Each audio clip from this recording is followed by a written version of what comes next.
มีสิ่งที่คนอยากรู้มากและนี่คือคำถามแทนใจพี่น้องชาวไทยทุกคนคือคุณแจ็ครู้ได้ยังไงกรองยังไงว่าอันไหนคือเรื่องจริงอันไหนคือเรื่องไม่จริงนี่คือสิ่งที่คนอยากรู้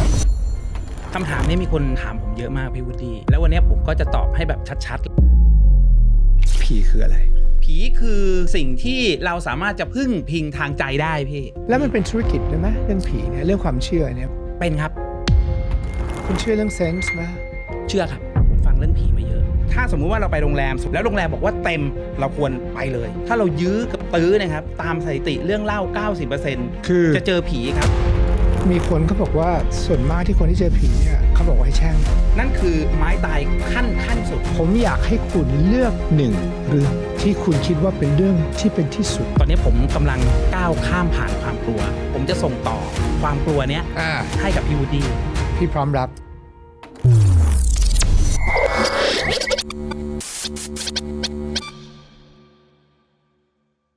ใครที่ดูคลิปนี้อยู่ Woody และทีมงาน Woody World ขอกำลังใจจากทุกคนหน่อยนะครับเพียงแค่กดไลค์กด subscribe แล้วก็กดกระดิ่งแจ้งเตือนเวลาพวกเรามีคลิปใหม่ๆขึ้นมาทุกคนจะได้รับรู้นะครับฝากด้วยนะครับทุกคนกดเลยครับกดสิกดนะกดยังกดหน่อยpleaseกดนะครับอย่าลืมนึกถึงโปรบิก้าโปรไบโอติกเจนใหม่สามารถสั่งซื้อได้ที่ตัวแทนจำหน่ายแบรนด์โรสโกได้ทั่วประเทศเลยค่ะโปรบิก้าลำไส้ดีชีวิตดี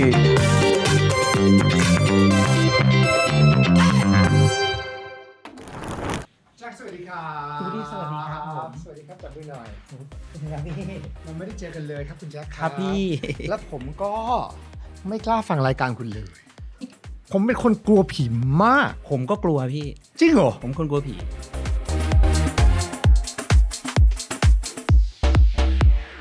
ทำไมคนกลัวผีเนี่ยทำรายการผีอย่างพี่ป๋องก็กลัวผีเนี่ยผมไม่เข้าใจชอบครับชอบฟังเรื่องผีแต่กลัวผีชอบดูหนังผีชอบดูว่าเมื่อไหร่ก็แล้วแต่ที่ผีจะออกมาจากสมมติหนังที่เราไปดูครับเราจะรู้สึกว่าเขาจะออกมาหลอกเรายังไงหรือฟังเรื่องผีก็เหมือนกันผีจะออกมาน่ากลัวแบบไหนทำให้ตัวเองกลัว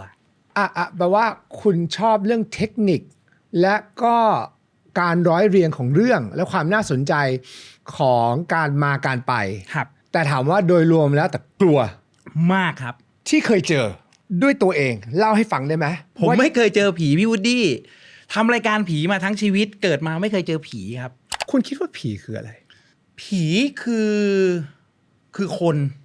ที่เคยมีชีวิตอยู่หลังจากนั้นตายไปทั้งหมดเลยมันเป็นความเชื่อพี่วูดดี้เป็นความเชื่อที่ว่าคนคนนั้นตายไปแล้วก็จะกลายเป็นผีตอนนั้นก็จะเป็นนิสัยเหมือนคนนั้นที่เคยมีชีวิตมาก่อนผีคือสิ่งที่เราสามารถจะพึ่งพิงทางใจได้พี่พึ่งพิงทางใจได้ใช่บางคนจะเลือกที่จะไปพึ่งผีเช่นในการไปขอนู่นขอนั่นขอนี่ทุกวันนี้เราขอกับผีซะเป็นส่วนใหญ่พี่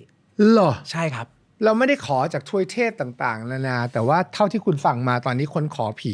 ซะเป็นส่วนใหญ่เขาขออะไรส่วนมากก็ขอให้แน่นอนครับอันดับหนึ่งขอให้ถูกหวยขอให้ถูกหวยขอให้ได้ในสิ่งที่ตัวเองต้องการพี่วูดดี้อันนี้คือเรื่องที่มันเกิดขึ้นจริงๆแล้วเขาขอผีอะไรส่วนมากเหรอครับผีตามที่เขาว่ากันว่าที่นั่นดีเช่นศาลต่างๆไม่ต้องนึกถึงอะไรมากครับนึกถึงแม่นาคก็ได้แม่นาคคนก็ไปขอเรื่องของการขอโชคขอลาภหวยออกหรือขอไม่ให้ติดทหารก็เป็นความเชื่อที่ถูกส่งต่อกันมาแล้วก็มีหลายๆที่แล้วมันเป็นธุรกิจด้วยไหมเรื่องผีเนี่ยเรื่องความเชื่อเนี่ยมันตอนนี้มันเป็นอุตสาหกรรมไหมเท่าที่คุณเห็นเป็นครับเป็นอุตสาหกรรมเป็นความเชื่อเป็นและบางที่แบบเมคเรื่องขึ้นมาเพื่อให้คนไปกราบไหว้ไหมไม่สามารถการันตีได้พี่ว่าสถานที่แต่ละสถานที่เขาเมคเรื่องขึ้นมาหรือเปล่าแต่มันเป็นความเชื่อที่ถูกส่งต่อกันมาพี่วูดดี้ถูกส่งต่อกันมาจากความเชื่อเพราะมีคนว่ากันว่าพอไปบนบานศาลกล่าวที่นี่แล้วจะได้เขาก็จะออกมาบอกว่าเนี่ยเขาได้แต่จริงๆแล้วความเป็นจริงเขาอาจจะไป100 คนแล้วได้แค่คนเดียวแล้วเขามาบอกว่าเขาได้มันก็กลายเป็นกระแสฮือฮาที่คนจะไปขอกันต่ออะไรอย่างเงี้ยครับพี่จะบอกว่าทีมงานของพี่เนี่ยพอเขารู้ว่าพี่จะได้คุยกับคุณเนี่ยเขาบอกว่าหนูใช้รายการเนี่ยกับหลายโอกาสบางคนคือขับรถแล้วกลัวหลับในก็เลยฟังรายการคุณบางคนแบบว่าแค่เปิดทิ้งไว้แล้วมันก็ทำให้กล่อมแล้วก็หลับสนิท มันไปได้หลายทางมากอ่ะ ใช่ครับพี่ คือบางคนอาจจะไม่ได้ฟังคือมันเปิดแช่ไว้อ่ะ ครับ แล้วก็มีเพื่อนช่วยกล่อมเหมือนกับได้ฟังนิทานก่อนนอนแล้วก็หลังเพราะเรื่องบางทีมันยาวไง ใช่ครับ ถูกไหมคนส่วนใหญ่ก็คือเหมือนฟังไม่จบไหมเท่าที่คุณ ไปเช็คมามันมีหลาย บงคน แบบ ฟังได้หลายรอบพี่บูดี้ บางคนฟังเพราะว่าตัวเองต้องทำนู่นทำนี่ ฟังไปเพลินๆวิพอถึงตอนสำคัญไม่ได้ฟังกลับไปฟังใหม่ หรือบางคนอาจจะตั้งใจฟังไปเลยก็มีครับ อาจจะหลายๆรอบหน่อยเพื่อเก็บดีเทลรายละเอียด เพราะว่าเรื่องผีบางเรื่องเนี่ยผมเคยเจอเรื่องผียาวที่สุด3 ชั่วโมงไททานิคเรื่องนึง พี่วูดดี้จริงๆอันนี้คือเรื่องจริงวันนั้นรายการจบ 7 โมงเช้า แล้วคุณไม่ได้โคกับแขกก่อนเหรอว่าเรื่องมันจะยาวประมาณไหนโคครับก่อนที่เขาจะมาเล่าเขาจะต้องเล่าให้ทีมงานผมฟังก่อนเหมือนจริงทุกระเบียบนิ้วแล้วคุณก็ไม่รู้เลยมันจะยาวเขาก็บอกมาแล้วครับว่ามันจะยาวแต่ผมไม่คิดว่ามันจะยาวถึง3 ชั่วโมงพี่วูดดี้ เขาบอกเรื่องนี้ยาวนะโอเคยาวอะไรอย่างเงี้ยพอเล่าไป3 ชั่วโมงโอ้โหแล้วตอนจบพีคไหมพีคครับโอเคเรื่องดีแล้วเขาเล่าเก่งมีสิ่งที่คนอยากรู้มากและนี่คือคำถามแทนใจพี่น้องทุกคนพี่น้องชาวไทยทุกคนคือคุณแจ็ครู้ได้ยังไงกรองยังไงว่าอันไหนคือเรื่องจริงอันไหนคือเรื่องไม่จริงนี่คือสิ่งที่คนอยากรู้คำถามนี้มีคนถามผมเยอะมากพี่วูดดี้แล้ววันนี้ผมก็จะตอบให้แบบชัดๆเลยว่าผมไม่สนใจเลยครับว่าเรื่องไหนที่โทรมาเล่าอันไหนคือเรื่องจริงอันไหนคือเรื่องแต่งทั้งหมดเลยคือการฟังเรื่องผีอ่ะนอกจากสิ่งที่มันจะซ่อนอยู่ในเนื้อหาแต่ละเรื่องแล้วครับมันคือความบันเทิงมันคือความตื่นเต้นมันคือความสนุกผมจะบอกคนฟังผมทุกคนว่าคุณไม่ต้องไปสนใจหรอกครับว่าเรื่องนั้นอ่ะเขาจะแต่งมาเล่าหรือว่าเขาจะเอาเรื่องจริงมาเล่าแค่ฟังแล้วคุณต้องการฟังเรื่องผีเพื่ออะไรก่อนคุณต้องการฟังเรื่องผีเพื่อความตื่นเต้นคุณอยากจะรู้นี่ว่าผีจะออกมาหลอกยังไงคุณจะกลัวแบบไหนคุณจะลุ้นไปกับตัวละครที่เขาเล่าอยู่แบบไหนนั่นคือการฟังเรื่องผีที่สนุกที่สุดเมื่อไหร่ก็แล้วแต่ถ้าคุณเอากำแพงมาตั้งบอกว่าเฮ้ยเรื่องนี้มันจะต้องเป็นเรื่องจริงนะโหเรื่องไม่จริงอ่ะมาเล่าได้ยังไงมันไม่สมเหตุสมผลเลยมันจะฟังเรื่องผีไม่สนุกครับถ้างั้นไปดูสารคดีฟังสารคดีดีกว่าแต่การฟังเรื่องผีที่ดีคือฟังให้มันจบเรื่องนี้คุณได้อะไรกับเรื่องนี้บ้างเช่นเรื่องของคติเตือนใจเรื่องของบาปบุญคุณโทษที่มันซ่อนอยู่ในเรื่องส่วนมากเรื่องผีสมัยนี้ครับมันจะแฝงไปด้วยบาปบุญคุณโทษพี่วูดดี้เรื่องของการไปทำบาปการไปทำนู่นทำนี่แล้วก็ผลสุดท้ายก็ได้รับผลกรรมตามมาแค่นั้นครับก็ครบลูปครับครบลูปเพราะมันก็มีสตอรี่ที่มันฮุกและน่าสนใจแล้วมันก็มีข้อสรุปที่ทำให้คนฟังเนี่ยเอาไปเป็นประโยชน์ต่อได้กับใช่ครับไม่ใช่แค่แบบว่ามาฟังให้มันน่ากลัวแล้วก็จบกันไปใช่ครับแค่นั้นนะฮะคือจริงๆแล้วตอนนี้ผมได้รับเมสเสจจากคนฟังที่เป็นครอบครัวเยอะมากที่มาหาผมบอกว่าเนี่ยลูกฟังแนะนำให้ลูกฟังเพราะฟังเรื่องผีมันดีอย่างหนึ่งคือมันได้คติเตือนใจเขาจะได้สอนลูกเขาว่าไอ้สิ่งเหล่านี้เนี่ยอย่าไปทำแล้วเด็กๆฟังเขาจะอินว่าการที่เราจะไปด่าพ่อด่าแม่การที่เราจะไปทำอะไรที่มันไม่ดีในอนาคตเนี่ยมันจะเป็นเวรกรรมตามมานะเขาสอนเรื่องนี้กับลูกเขาได้โดยที่เขาไม่ต้องสอนเองแต่เขาให้ลูกฟังผมเจอหลายครอบครัวมากพี่วูดดี้ดีถือว่าเป็นประโยชน์ที่ดีมากผมไม่เคยฟังแล้วผมไม่กล้าฟังแต่วันนี้ผมเตรียมตัวเตรียมใจมาเพราะว่าเจอกับคุณแล้วเนี่ยผมคิดว่าผมจะต้องก้าวผ่านความกลัวให้ได้ ผมอยากให้คุณเลือก1 เรื่อง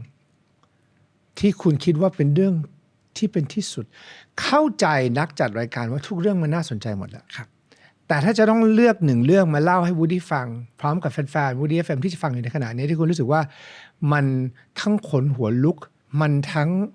มีความซับซ้อนมันทั้งน่าสนใจแล้วมันจะเอนเตอร์เทนได้ดีเนี่ยคุณจะเล่าเรื่องอะไรเป็นอะไรที่สดมากนะตอนนี้พี่วูดดี้บอกว่าพี่วูดดี้กำลังก้าวข้ามผ่านความกลัวแต่ตอนเนี้ย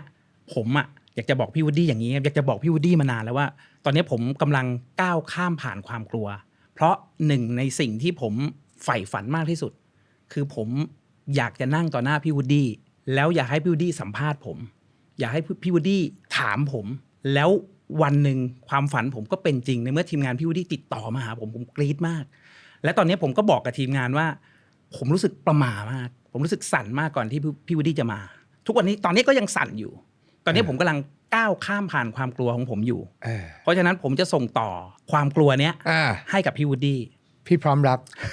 พี่ พี่พร้อมรับเต็มๆแล้วพี่ก็ภูมิใจมากดีใจที่คุณมาแล้วพี่รู้สึกว่าเป็นเพราะว่าอาจจะเป็นคิวหรือว่าไทมิ่งที่มันไม่ใช่ แต่พี่คิดว่าวันนี้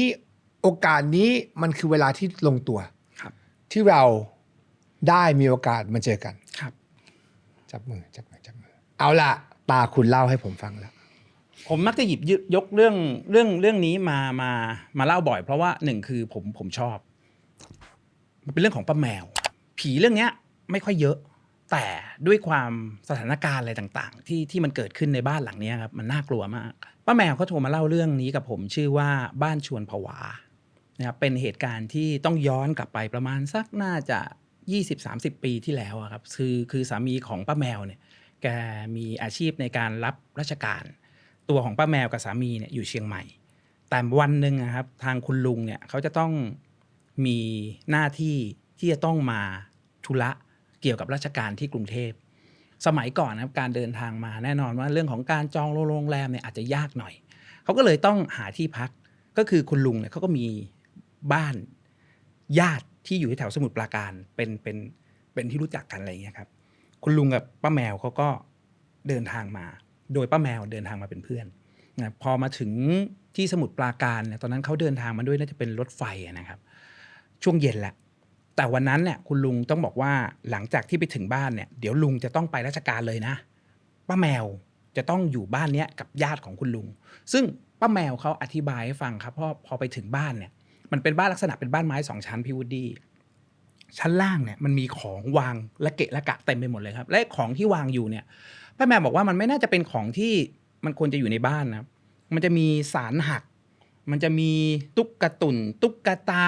เทพอะไรต่างๆหักวางเต็มไปหมดเหมือนกับเป็นพิพิธภัณฑ์อะไรสักอย่างก็ไม่รู้ครับในบ้านหลังนี้ครับจะมีคุณยายคนนี้เป็นอัมพฤกษ์ครึ่งตัวเดินไม่ได้นอนติดเตียงจะมีหลานของคุณยายคนนี้สติไม่ค่อยดีแล้วจะมีคุณป้าคนหนึ่งที่เขาดูแลคุณยายคนนี้มาโดยตลอดเอาไว้คอยกินข้องป้อนข้าวให้เพราะว่าพึ่งหลานไม่ได้ครับป้าแมวก็ถามคุณป้าที่ดูแลคุณยายเนี่ยว่าเอ้ยทำไมถึงมีของเหล่านี้อยู่ในบ้านคุณป้าก็บอกว่าหลานคนนี้ที่บอกสติไม่ดีครับเวลาเขาออกไปนอกบ้านเขาจะไปเก็บไอ้ของพวกนี้เอามาไว้ในบ้านเจอชุดเจอเสื้อผ้าเจอหมวกกันน็อกเจออะไรก็แล้วแต่ที่มันตกอยู่ข้างถนนนะครับอันไหนที่เหมือนกับว่าเขาจะสนใจเขาจะเอามาไว้ในบ้านเคยพยายามมาออกไปทิ้งปรากฏว่าอาละวาดไม่ยอมเหมือนกับไปขัดเขาไม่ได้อะไรอย่างเงี้ย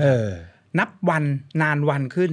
ของต่างๆมันเต็มบ้านไปหมดวางเต็มรูปป้งรูปปั้นรูปเทพและวางเต็มบ้านไปหมดพี่ที่น่ากลัวคือพวกชุดนอนที่นอนเอามาจากไหนก็ไม่รู้ครับและสิ่งที่เขาเห็นนะตอนนั้นป้าแมวก็กลัวแต่ทำอะไรไม่ได้ครับเพราะว่าคุณลุงเนี่ยจะต้องไปราชการแล้ว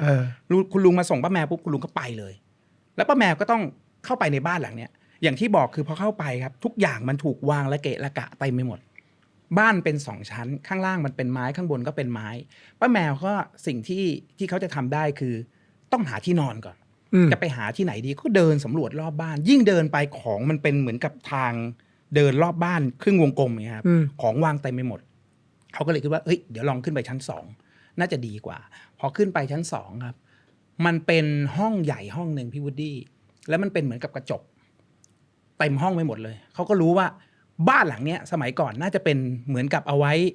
ซ้อมเต้นซ้อมรำหรืออะไรก็ไม่รู้ครับสักอย่างหนึ่งเหมือนเอาไว้ให้คนเอามาซ้อมตรงเนี้ยแล้วมองที่กระจกน่ากลัวกว่าข้างล่างอีกเพราะว่าไอ้ของที่มันวางละเกะละกะอยู่ข้างล่างมันล้นขึ้นไปข้างบนวางเต็มไปหมดเลยพี่คือไอ้พวกหุ่นรองเสื้อแตกๆหักวิกผมวางแบบเต็มบ้านไปหมดเลยอะไรอย่างเงี้ยครับเขาก็เลยหุยข้างบนนอนไม่ได้แล้วไม่ดีแล้วก็เลยหาที่นอนว่าจะนอนที่ไหนดีก็เลยคิดว่าอ๋อที่นอนที่น่าจะปลอดภัยที่สุดก็คือห้องคุณยายที่เป็นอัมพฤกษ์นอนติดเตียงอยู่คนเดียวเพราะว่าในห้องก็จะมีเตียงแล้วก็จะมีพื้นนะครับที่สามารถที่นอนได้ป้าแมวก็เลยบอกเดี๋ยวนอนที่นี่ก็แล้วกันเขาก็ตัดสินใจที่จะนอนห้องคุณยายพอตกช่วงเย็นครับปรากฏว่าคุณป้าคนที่ดูแลคุณยายเนี่ยเขาก็มาบอกกับป้าแมวว่าเดี๋ยวพี่ออกไปข้างนอกหน่อยนะจะไปซื้อของที่ร้านสะดวกซื้อเดี๋ยวพี่กลับมาแล้วแกก็ไปเลยฮะแกเปิดประตูได้แกไปเลยก็ป้าแมวเขางงว่าเฮ้ยตกลงคือยังไงก็ไม่รู้อยู่ๆก็ไปแล้วก็ไม่บอกเหตุผลอะไรด้วยป้าแมวคิดว่าเดี๋ยวไปแล้วคงจะกลับ6 โมงผ่านไป ทุ่มหนึ่งผ่านไป2 ทุ่มผ่านไปยังไม่กลับ จนแบบสมัยก่อน30 ปีที่แล้วสมุทรปราการนะพี่วูดดี้มันมืดพอมันมืดเสร็จปุ๊บมันก็เปลี่ยวทำไงได้เขาต้องปิดประตูแล้วก็เอาตัวเองไปอาบน้ำแล้วก็เตรียมตัวที่จะมานอนในห้องนอนเนี่ยก็จะมีคุณยายนอน ซึ่งคุณยายก็เป็นคุณยายที่ขยับได้แค่ครึ่งบนครึ่งล่างเดินไม่ได้อะไรเงี้ยครับแล้วก็จะมีพื้นแกก็เอาหมอนมานอนที่พื้นคืนนั้นด้วยความที่แกเพลียเดินทางมาไกลป้าคนนี้ก็ยังไม่กลับแกก็หลับครับหลับไปแกบอกว่าตื่นมาตอนไหนก็ไม่รู้แต่น่าจะประมาณสักเที่ยงคืนตี 1มั้งครับแกได้ยินเสียงเขาบอกเป็นเสียงเดินก่อนเป็นเสียงเหมือนคนเดินลงมาจากบันไดชั้น2เสียงลงส้นตึกลงมาก็คิดว่าป้าคนนี้กลับมาเขาก็เลยพยายามจะถามว่าใช่ป้าไหมป้าหรือเปล่าระหว่างที่กำลังถามแล้วก็มีเสียงเดินลงมาปรากฏว่าเขาบอกได้ยินอีกเสียงหนึ่งพี่วูดดี้เป็นเสียงกระพวนเด็กวิ่งตามลงมาจากบันไดชั้น2แล้วก็เป็นเด็กวิ่งเป็นเสียงเดินเขาก็เฮ้ยบ้านหลังเนี้ยที่เรามาอยู่เรายังไม่เห็นเด็กเลยนะคือไม่รู้ว่าไอ้เสียงกระพวนเด็กมาจากไหนป้าแมวนอนฟังครับในห้องปิดไฟมืดไอ้ทางเดินข้างนอกลอดส่องประตูไปเนี่ยไฟมันเปิดอยู่เขาบอกว่าไอ้เสียงวิ่งมันวิ่งผ่านหน้าประตูเดินวิ่งส่วนไอ้เสียงเดินที่มันเดินลงมาจากบันไดครับแล้วก็ตึกแล้วก็มาหยุดอยู่ที่หน้าประตูป้าแมวบอกว่าเขานอนอยู่อย่างเงี้ยพี่วูดดี้แล้วเห็นเท้าไม่เห็นเท้ายืนอยู่ข้างนอกผ่านช่องประตูยืนแช่ไว้อย่างนั้นเลยตอนแรกเท้าเนี่ยเหมือนจะเดินไปข้างๆแต่สักพักหนึ่งหยุดหน้าประตูเสร็จปุ๊บเหมือนกับเท้าคู่นี้ครับหันหน้าเข้ามาที่ประตูพอหันหน้าเข้ามาที่ประตูไอ้เสียงเด็กป้าแมวก็ไม่รู้จะทำไงไม่รู้คิดว่าใช่ป้าคนนั้นหรือเปล่ากำลังจะเอ่ยปากถามพอกำลังจะอ้าปากถามป้าแมวบอกมันมีมือมาจับที่ไหล่ปุ๊บพอมาจับที่ไหล่ปุ๊บป้าแมวหันไปเห็นคุณยายที่นอนเป็นอัมพฤกษ์อยู่เอี้ยวตัวขึ้นมาแล้วก็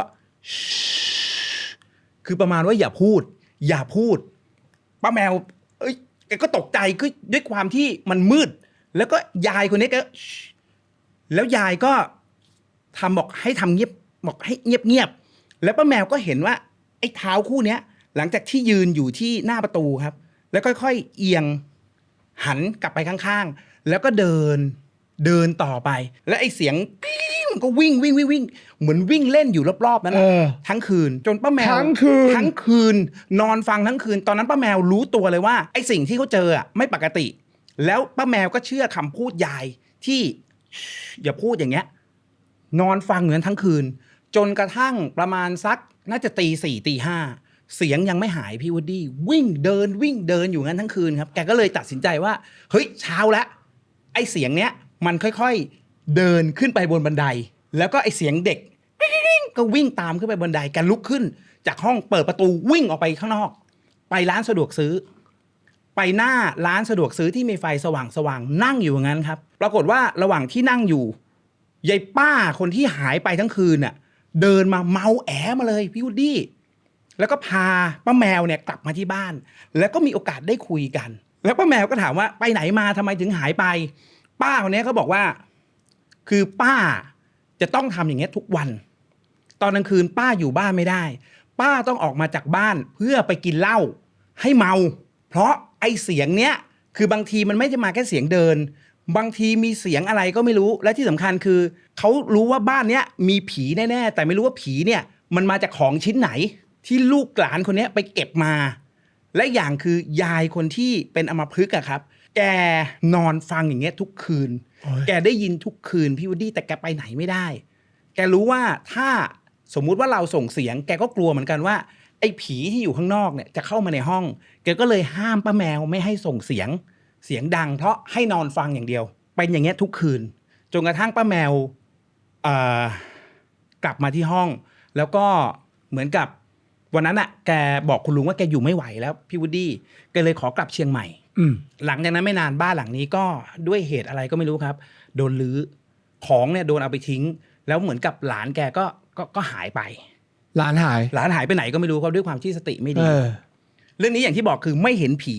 แต่ด้วยบรรยากาศพี่วูดดี้มันน่ากลัวมากกับไอ้ของที่มันอยู่ในบ้านเห็นแค่เท้าเขาบอกว่าเป็นเท้าผู้หญิงดำๆเดินลงมาแล้วก็มาหยุดเตรียมเหมือนจะหันเข้ามาที่ประตูห้องครับ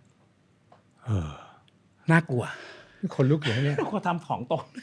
คนลุก อันนี้เรื่องเบาๆอะพี่ คนลุกอยู่ จ นะ ริง เนี่ย ๆมันมีแบบโอ้โหหนักๆกว่านี้เยอะแต่ผมชอบเรื่องนี้เป็นพิเศษ เพราะหนึ่งคือผีไม่ได้ออกมาแบบแหกอกควักไส้ แต่ด้วยบรรยากาศหรือว่าของที่มันอยู่ในบ้านนะครับทำให้เราจินตนาการไปว่า ไม่รู้ว่าสิ่งที่ป้าแมวเห็นนะมากับของชิ้นไหนก็ไม่รู้ คุณเชื่อเรื่องเซนส์ไหม เชื่อครับ ผมเชื่อแว็บแรกตัวเองผมเชื่อเซนส์ตัวเองพี่วิดีผมฟังเรื่องผีมาเยอะ เวลาผมไปพักตามโรงแรมอ่ะผมจะมีแว็บแรกก่อน จากโรงแรมที่เราเลือกเอาไว้หน้าปกมันสวยแต่พอเห็นแล้วเนี่ย มันไม่ใช่ก็คือไม่ใช่ แล้วไม่ใช่คุณทำไง ย้ายครับ ผมชัดเจนพี่ผมย้าย ผมไม่เอาตัวเองเข้าไปเสี่ยง ผมกลัวที่จะเจอ เพราะผมไม่รู้เหมือนกันว่าวันหนึ่งถ้าผมเจอผีขึ้นมา แล้วเจออย่างเงี้ย ผมจะเป็นยังไงพี่วุฒิผมไม่รู้ผมกลัวจริง พี่ก็เหมือนกันคือถ้าแว็บมาแล้วมันไม่ใช่ก็คือ เปลี่ยนห้องเปลี่ยนที่ทันที เพราะว่าเรารับไม่ได้กับความรู้สึกว่ามันจะเป็นยังไง ใช่ คือไอ้สภาพที่ต้องเจอเนี่ยมันคือเรื่องหนึ่งแต่ไอ้ความคิดที่ว่ามันจะเจอไหมหรือไม่เจอพี่ไม่อยากเสียเวลาเป็นชั่วโมงในการมานั่งกังวล เสียสุขภาพจิตพี่ เวลาเราเข้าไปแล้วเรารู้สึกว่า ผมจะมีทริคคือผมมาฟังเรื่องผีมาเยอะ ผมจะรู้ว่าถ้าสมมุติว่าโรงแรมที่เราเข้าไปพักเนี่ย ประตูห้องครั้งแรกที่เราเปิดเข้าไปปุ๊บมันมีกลิ่นอับมาแวบเดียวเนี่ย ผมจะไม่พักเลยฮะแสดงว่าห้องนั้นอ่ะอาจจะทำความสะอาดมาไม่ดี หรือไม่เคยเปิดให้ใครพัก หรือแม้กระทั่งการเข้าไปในห้องแล้วเรารู้สึกว่าของต่างๆ มันถูกจัดวางไว้แบบแปลกๆเช่นของบางอย่างที่ไม่ควรจะอยู่ในห้อง ถ้ามันมีผมก็จะไม่พักมีหลายเรื่องพี่ที่คนมาเล่า แล้วของบางอย่างที่มันไม่ควรจะอยู่ในห้องมันอยู่ในห้องกระถางทูบดอกไม้พวงมาลัยเหรียญหรือแม้กระทั่งข่าวที่เป็นล่าสุดก็คือสารที่อยู่ตรงหลังห้องมันไม่ควรที่อยู่ในห้องในโรงแรมอะไรพวกนี้ครับถ้าเจอพวกเนี้ยย้ายแล้วก็จะมีที่อีกอย่างหนึ่งคือ ถ้าสมมุติว่าเราไปโรงแรมสมมุติเรา walk in เข้าไปแล้วโรงแรมบอกว่าเต็มเราควรไปเลยไม่ต้องยื้อไม่ต้องตื้อถ้าเรายื้อกับตื้อนะครับตามสถิติเรื่องเล่า 90% คือ จะเจอผีครับเขาจะเอาห้องที่มันเป็นห้องลักษณะเฉพาะที่ทางโรงแรมเนี่ยเขาเก็บเอาไว้พี่หลายๆโรงแรมมีห้องบางอย่างที่ไม่เปิดให้ใครเช่าเป็นห้องพิเศษ ใช่ครับ ที่เขารู้อยู่ว่ามันมีอะไร ใช่ครับแล้วเป็นอย่างนั้นหลายๆห้องเป็นอย่างนั้นหลายๆเรื่อง ในเรื่องที่เล่ามาทั้งหมดมันจะมีความคล้ายกันแบบนี้ใช่ไหม ใช่ครับ ก็คือไปโรงแรม ครับ เต็ม แต่ดื้ออยากได้ก็จะได้ห้อง ใช่ครับ แล้วห้องนั้นก็จะมีของตามมา ใช่ครับมันจะเป็นสถิติพี่สถิติเรื่องที่ห้องที่เจอผีบ่อยมากที่สุด อันนี้คือสถิตินะครับห้องติดบันไดหนีไฟ ฮะ ไม่รู้เหมือนกันเพราะอะไรครับ แต่เป็นเรื่องเล่าในสถิติที่ผมฟังมาเป็นหมื่นๆเรื่องครับ ห้องติดบันไดหนีไฟมักจะมีเรื่องเล่า และจะอยู่ที่ชั้น3หรือไม่ก็ชั้น4 โอ้ยน่าสนใจมาก เป็นสถิติครับ คิดว่าเป็นเพราะอะไรแจ็ค ผมว่าด้วยโลเคชันก่อนครับมันคือห้องติดบันไดหนีไฟแน่นอนว่ามันมักจะเป็นห้องสุดท้ายสมัยก่อนมันอาจจะเคยมีเหตุการณ์อะไรเกิดขึ้นเราก็ไม่รู้ครับมันอาจจะมีคนตายหรือมันอาจจะอยู่ติดกับอะไรบางอย่างที่เราเชื่อกันว่าเขาเข้ามาได้ ไม่รู้จริงๆพี่วูดดี้แต่มันเป็นสถิติที่มันเกิดขึ้นจริงๆ มีสถิติอะไรอีกที่น่าสนใจที่ควรระวัง ห้องที่เข้าไปปุ๊บตู้กระจกโต๊ะเครื่องแป้งอยู่ปลายเตียงพอดีสถิติ 100% อันนี้ 100% พี่เดี๋ยวเตียงตั้งอยู่นี่ ครับ แล้วตรงปลายเตียงคือตรงห้องแป้งเลย โต๊ะเครื่องแป้งมีกระจกแล้วสะท้อนมาที่เตียงสถิติ 100% ครับมันจะเป็นเรื่องเล่าแบบอย่างเงี้ย 100% แล้วมันมาในรูปแบบไหน เขาจะเป็นความเชื่อก่อนว่าผีหรือว่าวิญญาณกลางคืนเนี่ยเขาจะออกมาทางกระจกแล้วบางทีเราตื่นขึ้นมากลางดึกเราก็จะเห็นใครไม่รู้ยืนอยู่หน้ากระจกบ้างเห็นใครไม่รู้หวีผมอยู่หน้ากระจกบ้างสถิติจะเป็นอย่างนี้หมดครับแล้วเท่าที่ฟังมาเนี่ยสมมุติว่าเรานอนอยู่ในห้อง แล้วเราตื่นมากลางดึกแล้วเรารู้สึกมันมีใครยืนอยู่เนี่ยรู้สึกคืออาจจะยังไม่ได้เปิดตานะแต่มันคือกูรู้สึกแล้วเขาทำยังไงกันต่อส่วนใหญ่ส่วนมากสวดมนต์อุทิศส่วนกุศลแล้วเหมือนกับเขาต้องการแค่นั้นเพื่อให้คนคนนี้เขารู้ว่าเขามีอยู่จริงบางทีเจอคนแกล้งหลับตามเรื่องฮะมีคนแกล้งหลับไม่สนใจเขาจะมาทำให้สนใจเช่นเรานอนอยู่แล้วก็เอามือแบบมาผ่านอย่างเงี้ยเหมือนกับให้มีอะไรแวบๆหรือมาทำเสียงอะไรบางอย่างให้เราเนี่ยสนใจเขาเพราะว่าเขาต้องการอุทิศบุญส่วนกุศลจะเป็นอย่างนั้นครับจริงๆไม่ได้อยากจะมาหลอกหรอกใช่ครับแต่แค่นี้ให้คุณช่วย ใช่ครับอุทิศ บุญส่วนกุศลให้ฉันหน่อย ใช่ผมมีความเชื่ออย่างนี้พี่วูดดี้เราฟังเรื่องผีมาเยอะ เราจะรู้ว่าผีเนี่ยไม่มีตัว ไม่มีเงาเขาไม่สามารถที่จะมองเห็นตัวเองได้ อย่างเช่นเราเชื่อกันว่าผีไม่มีเงาในกระจก ผีไม่สามารถที่จะมองเห็นตัวเองได้ว่าสภาพร่างกายเขาเป็นยังไง เพราะฉะนั้นผมก็เลยคิดเอาเองครับว่าหลังจากที่เขาตายแบบไหนเขาก็อาจจะมาปรากฏตัวแบบนั้น โดยที่เขาไม่รู้หรอกว่าไอ้การปรากฏตัวของเขาเนี่ยสภาพร่างกายของเขามันน่ากลัวขนาดไหน แล้วเขารู้ไหมว่าเขาเป็นผี ผมว่ามี2ประเด็นคือรู้กับไม่รู้ บางทีเขาอาจจะไม่รู้ เพราะก็มีหลายเคสครับที่คนโทรมาเล่า แล้วก็เหมือนกับมีคนน่ะใช้ชีวิตอยู่ในห้องตามปกติพี่วูดดี้หลายๆเรื่องที่เราฟังคือเดินออกมาจากห้องน้ำมานั่งหวีผมเสร็จปุ๊บไปแต่งตัวเสร็จปุ๊บเดินไปกลางห้องปีนเก้าอี้ผูกคอ และอีกคืนหนึ่งก็คือเดินมาจากห้องน้ำหวีผมเดินไปกลางห้อง แต่งตัวปีนเก้าอี้ผูกคอทำอะไรซ้ำๆเดิมๆอยู่แบบเนี้ยโดยที่เขาอาจจะไม่รู้ว่าเขาทำอะไรอยู่ มีคนเขาบอกว่าส่วนมากที่คนที่เจอผีเนี่ยเขาบอกว่าให้แช่งอันนี้คือยังไง นั่นคือไม้ตายขั้นสุดพี่วูดดี้คือการแช่ง เพราะเราคิดกันว่าผีน่าจะกลัวการแช่ง การแช่งที่น่ากลัวที่สุดของผี เราก็คิดกันว่าน่าจะเป็นเพราะคำว่าไม่ให้ผุดไม่ให้เกิด เขาน่าจะกลัวคำนี้คนก็เลยเลือกที่จะแช่งเป็นไม้ตายสุดท้ายครับอันนี้ไม่ใช่ว่าไปเจอทุกครั้งแล้วแช่งทุกครั้งเพราะเราก็ต้องดูสถานการณ์ด้วยอะไรอย่างเงี้ยครับ แจ็คเล่าให้พี่ฟังซิเรื่องไหนที่เราคิดว่ามันเป็นเรื่องที่ผิดพลาดที่สุดในชีวิตแล้วเราก็ได้บทเรียนเยอะมาก ผมคิดว่าตัวเองเจ๋งตอนที่เป็นแจ็คสายสิญจน์ตอนที่เอาหัวโขนแจ็คสายสิญจน์เข้ามาใส่ตัวเองนั่นคือความผิดพลาดที่สุดในชีวิตผมไม่เคยรู้สึกว่าช่วงไหนจะผิดพลาดเลยแม้กระทั่งผมเนี่ยทำงานมาเยอะทำงานตั้งแต่เป็นเด็กปั๊มตั้งแต่เป็นนู่นนี่นั่นมาครับผมว่าช่วงระยะเวลาที่เราผ่านอุปสรรคอะไรต่างๆมามันคือประสบการณ์ชีวิตแต่สิ่งหนึ่งที่มันผิดพลาดคือเรื่องนี้เรื่องนี้ที่คิดว่าตัวเองเจ๋งที่คิดว่าตัวเองคือไม่ต้องไปสนใจใครไม่ต้องไปง้อใครเพราะนี่คือมือขวาของพี่ป๋องกพลทองพลับแล้วมันก้าวผ่านจุดนั้นยังไงวางอีโก้ยังไงวางอีโก้หลังจากที่ผมออกมาจากพี่ป๋องประมาณสัก2 ปีผมก็เป็นพ่อค้าเล่พอเป็นพ่อค้าเล่ผมก็ขายของอยู่ตามตลาดนัดนี่ครับขายถังกระดาษขายนู่นนี่นั่นนะครับพี่วูดดี้เชื่อไหมครับว่ามีแฟนรายการที่เขาจำผมได้เขามาเจอผมแล้วตอนนั้นผมไม่รู้ว่าเขามาเจอผมยังไงเขามาเจอผมแล้วเขาก็บอกพี่ผมดีใจมากเลยที่ผมเจอพี่ผมขอถ่ายรูปกับพี่หน่อยนั้นตอนนั้นเลยคือเราไม่ได้เป็นอะไรแล้วนะครับเป็นพ่อค้าขายของอยู่แล้วเขาก็พูดมาคำหนึ่งว่าพี่รู้ป่ะผมเคยไปหาพี่ที่ร้านหลายครั้งมากผมไปให้น้องๆบอกผมอยากเจอพี่มากแต่พี่ไม่เคยออกมาหาผมเลยตอนนั้นผมรู้เลยว่าอ๋อตอนที่เรานั่งอยู่ในห้องหน้าคอมพิวเตอร์เล่นแต่เกมไม่ทำอะไรไม่สนใจอะไรไม่เคยออกมาหาลูกค้าไม่เคยออกมาหาแฟนรายการจนกระทั่งวันนั้นเขามาหาผมเขาบอกวันนี้ผมดีใจมากที่ผมเจอพี่วูดดี้ครับเหมือนจะบอกเป็นละครก็ได้นะตอนนั้นผมแบบโอ้โหไม่น่าเลยว่ะณวันนั้นเรามีโอกาสเจอเขามาหาเราไม่เคยไปสนใจไม่เคยไปหาก็เลยแต่วันนี้เราเป็นใครก็ไม่รู้แล้ววันหนึ่งเขามาหาเราเขามาตามหาเราจนเจอเขามาหาเราจากการที่เขาเห็นเราโพสต์ Facebook ว่าวันนี้เราขายของที่ไหนเพื่อที่แค่อยากจะมาให้กำลังใจอยากจะมาขอถ่ายรูปณวันนั้นอีโก้ผมมันถูกวางลงไปเลยพี่จริงๆเลิกนะตอนนั้นไม่รู้ด้วยซ้ำว่าชีวิตผมข้างหน้าจะเป็นยังไงด้วยนะจากพ่อค้าเล่ตรงนั้นผมไม่รู้ต่อว่าผมจะได้กลับมาทำงานอะไรอย่างนี้อีกหรือเปล่าแต่รู้สึกว่าตัวเองต้องหยุดพฤติกรรมแบบนั้นต้องเป็นคนที่ไม่เอาต้องเป็นคนที่ให้เกียรติคนอื่นไม่ใช่ว่าไม่เอาอะไรใครเลยอะไรเงี้ยก็ถือว่าเป็นช่วงชีวิตที่เราได้เรียนรู้และทุกอย่างมันก็จัดมาแล้วพี่เชื่อในเรื่องกฎที่ว่าทุกอย่างมันมีเหตุผลของมันแล้วมันจัดมาให้เราได้เรียนรู้เวลาคุณคงจะไม่เป็นแจ็ค The Ghost ในวันนี้ที่มันไม่ใช่แค่เรื่องประสบความสำเร็จแต่มันเห็นว่าความเป็นอีโก้เนี่ยมันไม่ใช่ช่วยทำให้คนเราเนี่ยอยู่ได้เป็นตำนานหรือว่าอยู่ยาวได้เลยหรือว่าเป็นที่เคารพนับถือหรือว่าเป็นที่พึ่งของผู้คนได้แล้วพี่ก็รู้สึกว่ามันก็เป็นเรื่องราวในชีวิตคุณที่เป็นบทเรียนที่ดีเยี่ยมมากที่เชื่อว่าหลายๆคนที่ฟังเรื่องนี้แล้วบางทีอาจจะไม่รู้ตัวเรื่องของอีโก้ใช่ครับแล้วมันก็ไม่ผิดด้วยที่จะมีอีโก้แต่ระดับอีโก้ของเราเนี่ยมันบริหารยังไงมากกว่าอีโก้ของเราเนี่ยมันทำให้คนอื่นทุกข์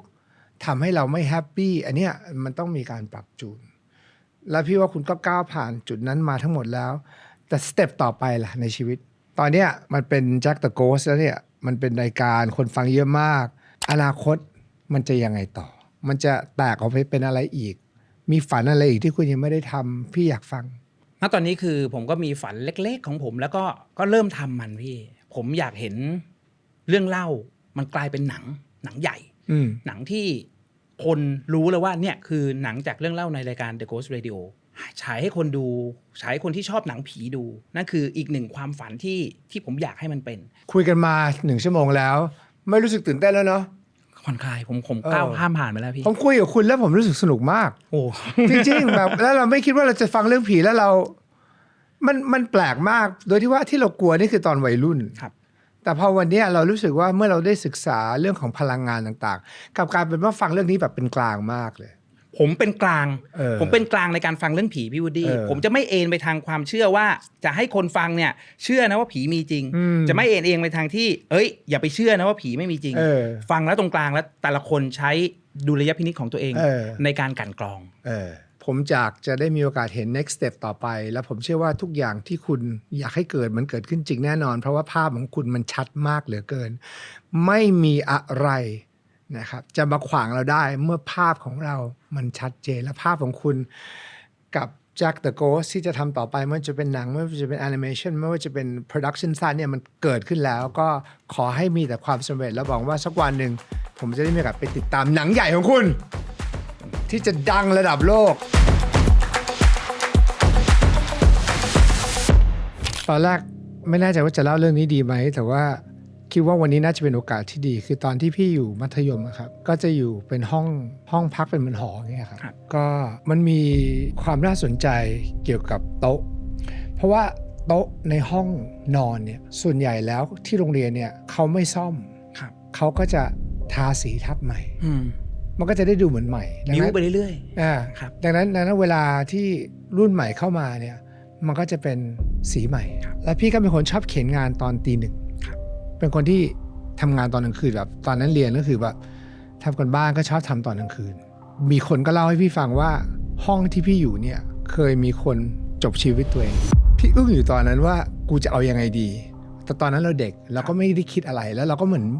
นไม่ได้เชื่อแล้วก็ถามว่าเรื่องมันเป็นยังไงเขาก็บอกว่าเป็นผู้ชายที่มีปัญหาทางจิตเวช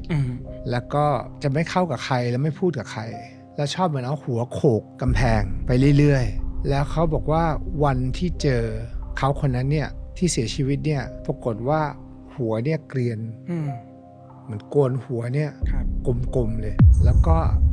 เอามีดตัดนิ้วตัวเองจนมือกุดแล้วก็ตายพี่ฟังเลยพี่แบบอุ้ยแอดวานซ์มากพี่ฟังเลยพี่ตกใจมากคือเป็นการฆ่าตัวตายในห้องเราแล้วพี่บอกชิบหายแล้วพี่ฟังแล้วพี่ก็แบบใช่เหรออะไรอย่างเงี้ยเขาบอกว่ามันจะมี2แบบคือรุ่นพี่บิ้วกับตำนานจริงอันนี้รุ่นพี่เขาเล่าให้ฟังแล้วเขาบอกว่าเลือดอาบเต็มโต๊ะหรือว่านอนตายที่โต๊ะแล้วเขาบอกว่าเนี่ยโรงเรียนเขาทาทับแต่จริงเขาตายบนโต๊ะนี้พี่ก็แบบไม่ได้คิดอะไรคืนแรกที่นอนก็ไม่เห็นมีอะไรแต่ผ่านไป1 อาทิตย์ประมาณสักตี 1 ตี 2ที่พี่ทำงานลืมบอกไปว่าแกะมันล็อกมันเปิดไม่ได้แล้วก็โรงเรียนไม่มีกุญแจมันเปิดไม่ได้พี่ก็แบบพี่ก็เลยต้องเก็บของในแกะอื่นมันเปิดไม่ได้พี่นั่งทำงานอยู่อาทิตย์ 1จำได้อยู่ดีๆพี่เขียนอยู่เฮ้ยเนี่ยเกะมันพยายามจะเปิดพี่ก็แบบไอ้ชิบหายพี่ก็ตกใจพี่ก็พี่ก็ถอยไปที่เตียงเลยพี่ก็อะไรแผ่นดินไหวเปล่าหรือว่าอะไรเราเป็นคนคิดบวกมากไงทางวิทยาศาสตร์เนี่ยคืนนั้นก็แบบว่านอนไม่หลับนะยอมรับเลยตื่นเช้ามาแล้วก็นอนต่อไปหลังจากนั้นก็ไม่มีอะไรเกิดขึ้นอีก7 วันต่อมาพี่ก็นั่งทำงานคราวนี้อยู่ดีๆประมาณตี 2ได้มันไม่ใช่แค่สั่นนะแต่มันเปิดพุ่งพี่กระเด็นออกไปเลยแกะที่มันบล็อกอยู่มันเปิดเลยมันกระเด็นออกมาเชื่อไหมพี่เห็นอะไรพี่มือกุดกลมๆเลยนะยื่นออกมาจากลิ้นชักมือที่1มือที่2มาตั้งแล้วก็หัวล้านกลมๆเนี่ยยื่นออกมาแล้วจ้องพี่ตอนนี้พี่แบบเยี่ยวราดเลยแล้วก็พูดกับพี่ว่าเห็นโนบิตะไหมนั่นไงพี่วูดดี้ดีนะผมมีภูมิกับเรื่องนี้พี่วูดดี้ ผมมาเอะใจแล้วว่าไอตอนลิ้นชักเปิดมาเนี่ยภาวนานะขออย่าให้เป็นพี่วูดดี้ในการมาเล่าเรื่องนี้ผีโดราเอมอน